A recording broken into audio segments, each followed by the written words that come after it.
کیا ہوا؟ سانپ سونگھ گیا کیا تمہیں؟ یاد رکھنا، یا تو تم میرے ہاتھوں سے مرو گی یا ساری زندگی جیل میں رہ کر۔ صاحب، وہ آدمی پکڑا جا چکا ہے جس نے زرار صاحب پر فائر کیے تھے۔ شاباش، اس کے میری کہی جگہ پر پہنچاؤ۔ شام کو اس سے ملاقات ہوگی۔ میرے آنے تک اس کو اچھے سے خاطر تواضع کرنا۔ ماہر نے کہتے ہوئے فون بند کیا اور آفس سے گھر جانے کے لیے روانہ ہوا۔ گھر آ کر وہ سیدھا نوازالدین کے کمرے میں گیا۔ نوازالدین کی طبیعت کچھ ٹھیک نہیں تھی۔ بابا، کیا ہوا ہے آپ کو؟ اچانک کیسے طبیعت خراب ہوگی آپ کی؟ بس بیٹا بی پی شوٹ کر گیا، اس عمر میں تو یہ سب چلتا ہے۔ بابا پلیز، آپ کے اور ماما کے علاوہ یہاں ہے کون؟ اپنا خیال رکھا کریں۔ میں نے اپنی زندگی میں بہت سے لوگوں کو کھویا ہے، آپ دونوں میرا سب کچھ ہیں۔ آگے ہی کچھ انچاہے رشتوں کی وجہ سے میں آپ لوگوں کا دل دکھا چکا ہوں۔ ماہر نم آنکھوں سے کہتا ہوا اپنے باپ کی طرف دیکھنے لگا۔ ارے بیٹا، ہم نے تمہیں کب کا معاف کر دیا ہے، اب تم بھی سب بھول جاؤ اور اپنی آنے والی زندگی کا سوچو۔ جی بابا، اب جاؤ، تمہاری ماں تمہارے انتظار میں بیٹھی ہے۔ جی۔ گلمینہ بیگم کے ساتھ کھانا کھانے کے بعد وہ کمرے کی طرف بڑھا۔ ماہر کے ساتھ ہم بہت زیادتی کر چکے ہیں، جب اسے سب پتہ چلے گا تو… بس کرو گلمینہ، اتنا مت سوچو، ماہر کو کچھ نہیں معلوم ہوگا، بس یہ جائیداد کسی طرح میری ہو جائے۔ آپ اب بھی پیسوں کے پیچھے بھاگ رہے ہیں، اس لالچ نے ہم سے سب کچھ چھین لیا۔ میرا جوان بیٹا آپ کی حرص و لالچ کی بھینٹ چڑھ گیا۔ اب اگر ماہر کو کچھ ہوا تو میں آپ کے سارے راز فاش کر دوں گی۔ یارم بچے کو سینے سے لگائے ادھر ادھر گھوم رہی تھی، لیکن وہ چپ ہونے کا نام نہیں لے رہا تھا۔ بخار سے اس کے بچے کا جسم تپ رہا تھا۔ یارم پریشانی کے عالم میں اسے چپ کروانے کی ناکام کوشش کر رہی تھی۔ دروازہ کھلنے کی آواز سے وہ اس شخص کی طرف دوڑی۔ ماہر، اذلان کی طبیعت ٹھیک نہیں ہے، اس کا بخار بڑھتا جا رہا ہے۔ ہاں تو کیا کروں؟ یہ میری ذمہ داری نہیں ہے۔ ماہر، نکاح کیا ہے آپ نے مجھ سے، تو یہ بچہ بھی آپ کی ذمہ داری ہے۔ مجھے بحث نہیں کرنی، وہ کہتا ہوا بیڈ پر شوز پہنے ہی لیٹ گیا۔ مجھے بھی کوئی شوق نہیں ہے آپ سے بات کرنے کا، صرف اتنا کہہ رہی ہوں کہ اذلان کی طبیعت خراب ہے، اسے ہسپتال لے جائیں۔ بھائی کی اولاد ہے، اتنا تو خیال کر ہی سکتے ہیں آپ۔ وہ غصے سے اس کی طرف بڑھا۔ گاڑی میں انتظار کر رہا ہوں، جلدی آ جانا۔ ہسپتال سے چیک اپ کرانے کے بعد وہ گھر واپس آ گئے تھے۔ اذلان بھی سو چکا تھا۔ ماہر بالکنی میں کھڑا کسی گہری سوچ میں گم تھا۔ یارم آہستگی سے قدم اٹھاتے اس کی طرف بڑھی۔ کیوں آئی ہو یہاں؟ اتنی نفرت کیوں کرتے ہیں آپ مجھ سے؟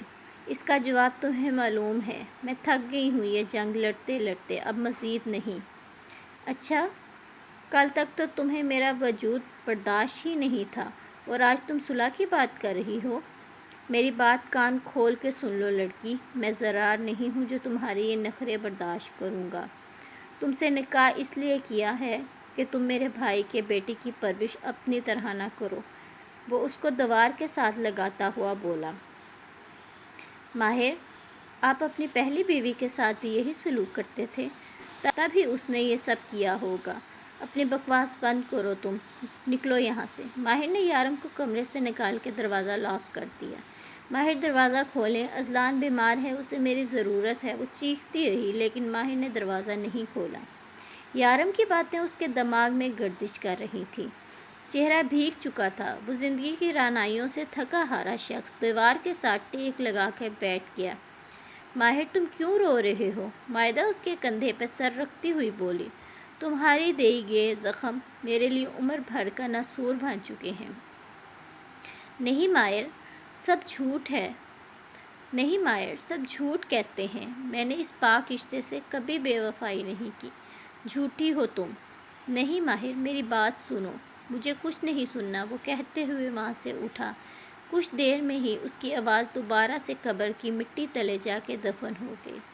یہ جو زندگی کی کتاب ہے، یہ کتاب بھی کیا کتاب ہے، کہیں ایک حسین سا خواب ہے، کہیں جان لیوا عذاب ہے، کہیں چھاؤں ہے، کہیں دھوپ ہے، کہیں اور ہی کوئی روپ ہے، کہیں کھو دیا، کہیں پا لیا، کہیں رو لیا، کہیں گا لیا، کہیں چھین لیتی ہے ہر خوشی، کہیں مہرباں بے حساب ہے۔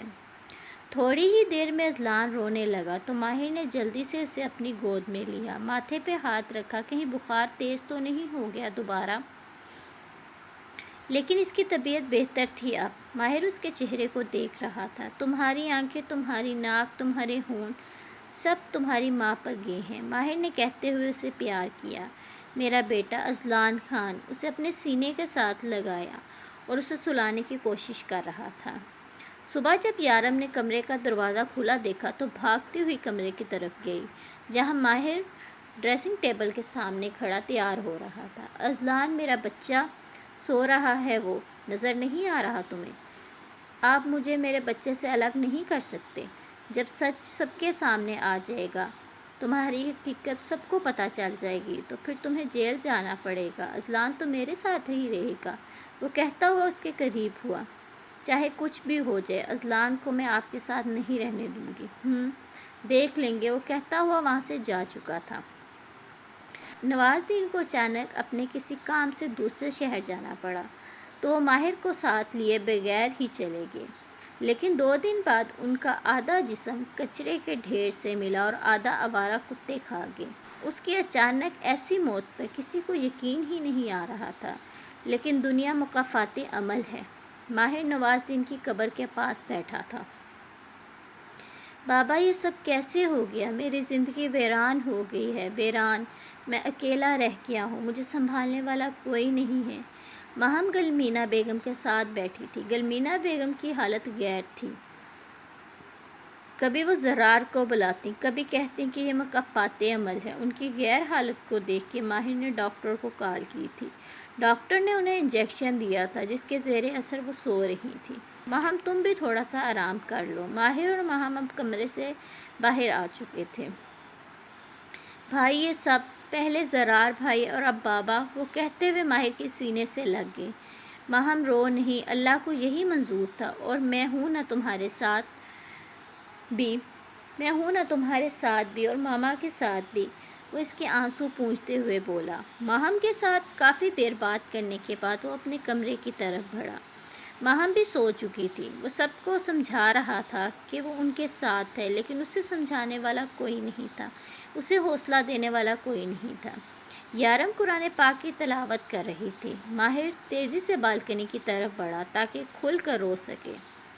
یارم نے جب اسے ایسے جاتے دیکھا تو قرآن پاک کو غلاف میں رکھا۔ ماہر یارم کا بس اتنا کہنا تھا کہ اس نے اسے اپنے سینے سے لگا لیا۔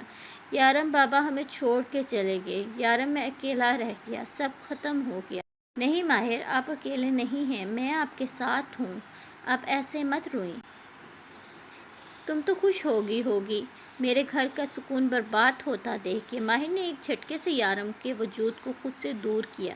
ماہر ایسا نہیں ہے، انکل کی موت کا مجھے بھی افسوس ہے، لیکن اللہ نے جیسے فرعون کے غرور کو غرق کیا تھا ویسا ہی آپ کے بابا کے ساتھ ہوا۔